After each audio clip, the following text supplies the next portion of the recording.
क्या दवाएं स्पेशल भी मंगवा सकते हैं? जेनरिक दवाई और जो ब्रांडेड दवाई है उनमें क्या अंतर होता है? रेट का अंतर है वो लगभग 10 गुना, 8 गुना, 7 गुना ऐसे अंतर है।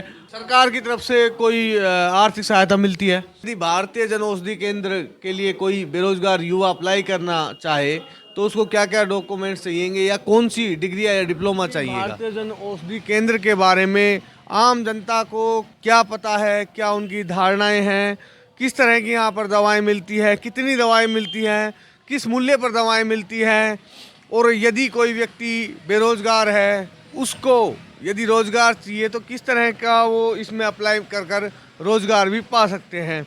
इस समय मेरे साथ भारतीय जन औषधि केंद्र बानसूर के अधिकृत विक्रेता श्री सतीश कसाणा जी मौजूद हैं। सतीश कसाणा जी, हम पूछना चाहेंगे आपसे, भारतीय जन औषधि केंद्र जो ये प्रधानमंत्री नरेंद्र मोदी की ये जो स्कीम है इसके बारे में आप लोगों को क्या कहना चाहेंगे? सबसे पहले नमस्कार साथियों, ये एक जेनरिक दवाइयाँ हैं और यहाँ पे 50 से और 90% के कम दामों में दवाइयाँ उपलब्ध हैं, जिससे हर वर्ग, गरीब और कोई भी वर्ग का आदमी यहाँ आके और दवाई खरीद सकता है अपनी।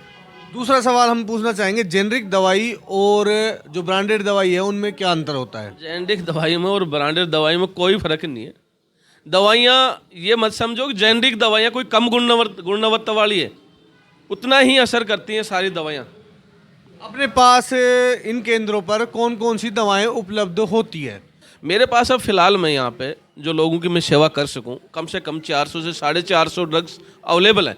जैसे हार्ट पेशेंट होते हैं, बीपी, शुगर, और जो ये जैसे च्यवनप्राश वगैरह हो गया और प्रोटीन पाउडर हो गया, और भी जैसे जो जनरल दवाएं, लमसम गरम पट्टी वगैरह, सारी चीज़ें, बहुत सी दवाइयाँ हैं जो मैं उनका नाम तो नहीं बता पाऊँगा सभी, क्योंकि टाइम लगेगा बहुत ज़्यादा। शॉर्ट में कहूँगा कि लमसम जो जनरल दवाई है ना, जो हर आदमी जुकाम खांसी की जो सीजन दवाई है ना, सारी दवाइयाँ अवेलेबल हैं और कोशिश है कि सभी आगे मतलब कोशिश बढ़ाने की है दवाइयाँ। एक बात और बताइए कि ब्रांडेड दवाओं और जेनरिक दवाओं में आप जो भारतीय औषधि केंद्र में जो दवाएं बेच रहे हैं इनमें अंतर कितने का होगा लगभग मूल्य का? अंतर तो क्या बताऊँ, ये तो एक बहुत ही बड़ा ऐसा है कि भाई बाहर से जब मेरे पास कोई पेशेंट आता है तो पूछता है, यार भाई साहब बाहर तो 300 रुपये की दवाई मिल रही है, आप ये 50 रुपये में दे रहे हैं। कोई मेरे पास पूछता है, यार आपके पास एसिक्लोपेरा पैरासीटामोल 10 रुपये का पत्ता है मेरे पास, बाहर वो 100 रुपये का पत्ता है, कम से कम भी 90 रुपये का फर्क है। तो आप देख सकते हो कि जेनरिक दवाइयों और ब्रांडेड दवाइयों में गुणवत्ता के रूप में कोई भी कमी नहीं है, दोनों बराबर है, लेकिन जो रेट का अंतर है वो लगभग 10 गुना, 8 गुना, 7 गुना ऐसे अंतर है।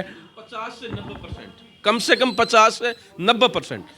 आप देख सकते हो कसाणा साहब बता रहे हैं हमें 50% से 90% तक का डिफरेंस आएगा आपके दवाओं के मूल्य में। यदि भारतीय जन औषधि केंद्र के लिए कोई बेरोजगार युवा अप्लाई करना चाहे तो उसको क्या क्या डॉक्यूमेंट्स चाहिएंगे या कौन सी डिग्री या डिप्लोमा चाहिएगा? भाई जैसे प्रधानमंत्री जन औषधि केंद्र हम खोलना चाहते हैं, ये जरूरी नहीं है गवर्नमेंट हॉस्पिटल खुले, कहीं भी खोल सकता आदमी, किसी भी गांव में अपनी ढाणी में खोल सकते हैं क्या कोई? खोल सकता है, लेकिन मेरा कहने का मकसद ये है, ये सब कागज़ कार्रवाई होती है, ये केंद्र की योजना है, कोई फर्जीवाड़ा नहीं है इसमें।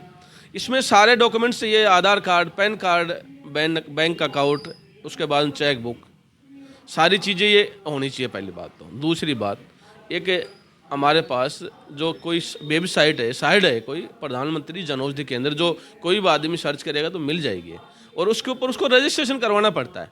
जैसे वहाँ से अप्रूवल मिल गया उन्हें, जैसे वहाँ के ऊपर अधिकारियों ने वेरीफाई कर दिया अब भाई ये जगह ठीक है, तो कोई जैसे उन्हें वेरीफाई करने के बाद में अप्रूवल आ जाता है, उसके बाद हम फिर कोई आदमी अपना लाइसेंस की प्रक्रिया चलता है। अब लाइसेंस के लिए हमें जैसे डी फार्मा हो या बी फार्मा होता है, डी फार्मा के लिए डिप्लोमा ऑफ बैचलर फार्मा और बी फार्मा के लिए भी वही होता है, ये सारी चीज़ें हैं। अब जैसे डी फार्मा कर रखा है वो भी खोल सकता है, बी फार्मा वाला भी खोल सकता है इसको। सरकार की तरफ से कोई आर्थिक सहायता मिलती है? सरकार की तरफ से आर्थिक सहायता मिलती है, ये सारे डॉक्यूमेंट्स वेरीफाई होने के बाद में, दुकान चालू होने के बाद में सारी चीज़ें कंप्लीट हो गई, और जैसे हमने फर्नीचर्स, कंप्यूटर, काउंटर, दुकान का डेकोरम के लिए, मतलब दुकान की जो डेकोरेशन के लिए या सहायता के लिए, जैसे फर्नीचर का हो गया, कंप्यूटर हो गया, लैपटॉप हो गया, तो इनके लिए आपको ये रुपए मिलेंगे, लगभग कितने मिल जाते 2.5 हैं? लाख रुपए के लगभग है। लेकिन ये मैं ये नहीं कह सकता कि निश्चित है भाई आप 2.5 लाख ही मिल जाएंगे, क्योंकि जब हमने लगाया 1 लाख रुपए का है कोई डेकोरम के लिए पैसा, तो 1 लाख रुपए मिलेगा। सरकार 2.5 लाख कहाँ से देगी? सिर्फ ये तो ये कि आर्थिक सहयोग करती है, बल्कि वो पैसा वापस नहीं लेती है सरकार।